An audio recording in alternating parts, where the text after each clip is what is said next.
डिम्पल ने भी मतदान किया है और जिस दिन से चुनाव शुरू हुआ है प्रशासन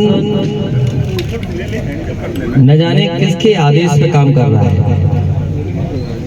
मुझे याद है जिस समय मैं नॉमिनेशन पे जा रहा था, जानबूझ करके उन्होंने सबसे तगड़े लंबे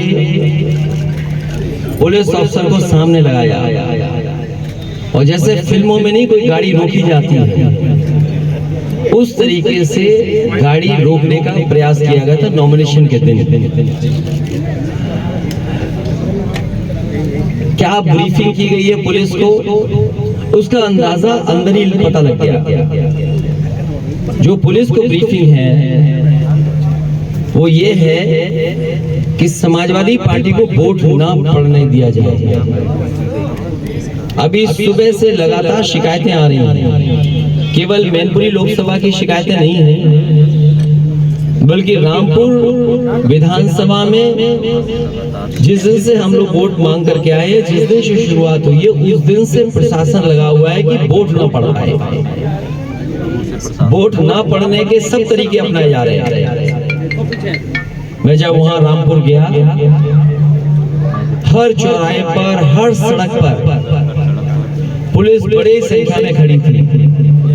मुझे लगा कि ये पुलिस इसलिए खड़ी है कि सुरक्षा का इंतजाम कर रहे हैं, लेकिन जब सभा स्थल पे हम लोग पहुंचे हैं तब ये पता लगा कि वहां पर लोग ना जाए सभा में, इसलिए पुलिस लगी हुई है। कल रात को प्रत्याशी को खुद बैठना पड़ा धरने पर और ये मांग करनी पड़ी कि यहाँ की पुलिस फेयर इलेक्शन नहीं करा सकती है, फौज को लगा देना चाहिए। अगर ये अविश्वास पुलिस पर आएगा, प्रशासन पे आएगा, तो आप क्या उम्मीद करोगे लोकतंत्र कैसे बच पाएगा?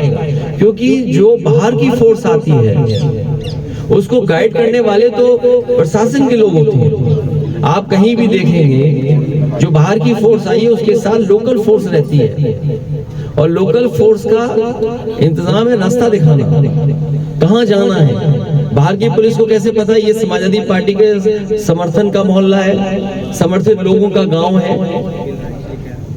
तो रामपुर में फौज तक की मांग करनी पड़ गई।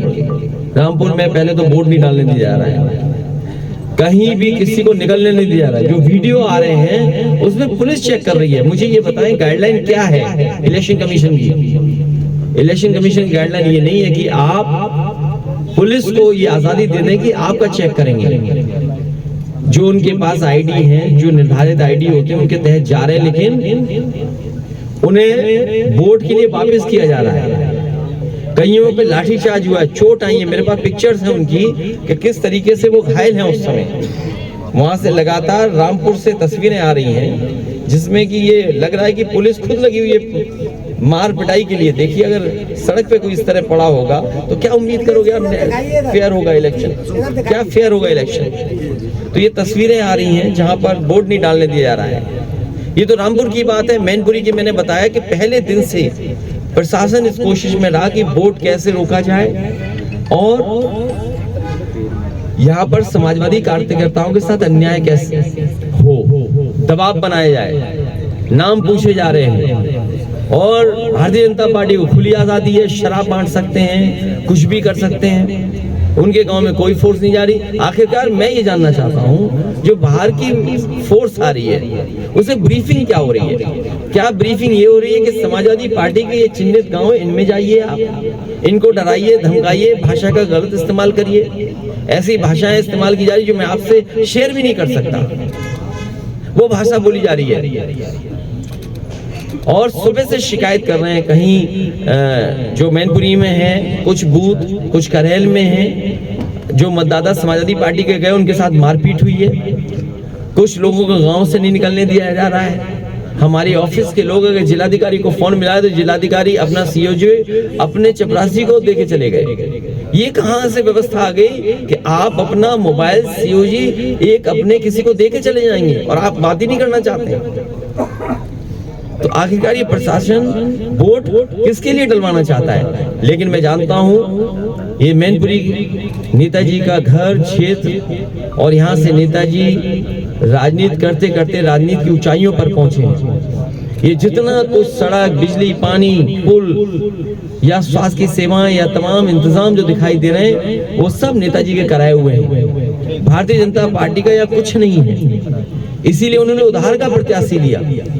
उनके पास अपना ऐसा प्रत्याशी नहीं था कि नेताजी की भावना का और नेताजी के पक्ष में जो मतदान होने जा रहा है उसको रोक सकें। और आज भी बड़ी संख्या में मैनपुरी के लोग समाजवादी पार्टी और नेताजी को याद कर करके एक एक वोट डाल रहे हैं। ये जितना कुछ आप खुशहाली दिखाई दे रही है सब नेताजी की देन है। और नेताजी ने विरासत में जो विकास दिया है, जो गति विकास को देनी है, या जो विरासत में समाजवादी सिद्धांत दिया, आर्थिक, सामाजिक, राजनीतिक जो चेतना यहाँ के क्षेत्र के लोगों में जगाई है, उसके लिए एक एक वोटर यहाँ पर नेताजी के पक्ष में वोट डालने जा रहा है। इसलिए बीजेपी घबराई हुई है, इसलिए बीजेपी घबराई हुई है। आप जो लखनऊ के प्रेस के लोग हैं वो जानते होंगे, उन्होंने अपने अधिकारियों को मॉनिटर करने के लिए बैठाया हुआ है कि केवल आपको मैनपुरी लोकसभा मॉनिटर करनी है।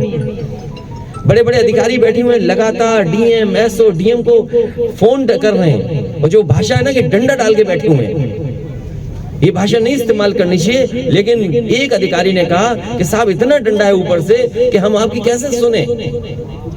सोचिए आप, लखनऊ से ये चल रहा है। ये उम्मीद करेंगे कि इनको उत्तर प्रदेश विकास की गति पे आगे ले जाएंगे। इसलिए मैं आपसे कहना चाहता हूं कि जनता समाजवादी पार्टी और नेताजी के साथ है। एक एक वोट यहाँ जनता जो निकल रही है वो समाजवादी पार्टी के पक्ष में डालने जा रही है। और इस बार का परिणाम मैनपुरी का ऐतिहासिक होने जा रहा है। मुझे खुशी है कि हर वर्ग के लोग समाजवादी पार्टी की प्रत्याशी डिंपल यादव के पक्ष में मतदान कर रहे हैं।